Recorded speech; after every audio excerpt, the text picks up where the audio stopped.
You can rest assured of your child's excellent performance when you register your child with Janan Schools, Bombo Kalule Campus and Kabaka. Due to their firm educational background, we have the best facilities in both arts and sciences, fully updated to the latest sector standards, right from Senior 1 to Senior 6, in an environment that offers a chance to apply practical skills in all fields. That include a computer lab, introducing our students to the tech world, a well-organized science laboratory, a fully stocked library with all the essential books a student may need, a model farm to equip students with all the basic knowledge in agriculture, plus extra vocational skills. We promote co-curricular activities in sports like badminton, table tennis, basketball, volleyball, chess, and many more other activities. Register your child today at both campuses in Bombo Kalule and Kabaka campus. For more information, contact us on the numbers below.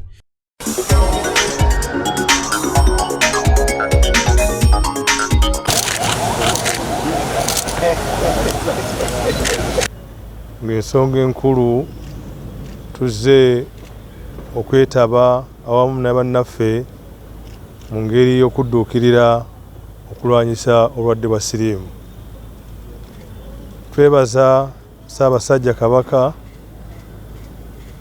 Katikkiro wa Buganda, olw'emiramwa egituweebwa mu Buganda egigatta abantu bonna nga tegiriko nzikiriza, teziriko ggwanga naddala omulamwa guno ogw'obulwadde.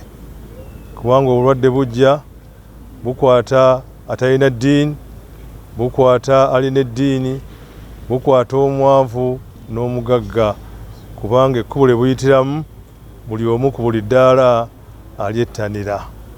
N'olwekyo ffe nga bannaddiini twongera obbakubiriza eno ewaffe mu Busiraamu okwewala obulwadde obwo batugamba nti tosemberera. Amakulu buli kikolwa kyonna oba kigambo ekiyinza okutuusa ogwa mu nsobi tokikola.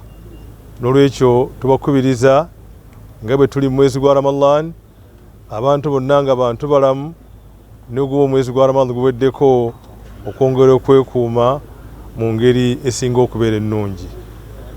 Ekidde ekisembayo tubakubiriza okubeera abeesigwa. Ekisiibo abantu mwe basuubirirwa okugendera ku biragiro bya Katonda, era abantu ebiragiro baba bigendeddeko n'ensomesa y'eddiini nga bweri, kyandiyambye nnyo mu kutangira mukenenya. Awo nno ssebo tusiima okutambula naffe mu nsonga eno.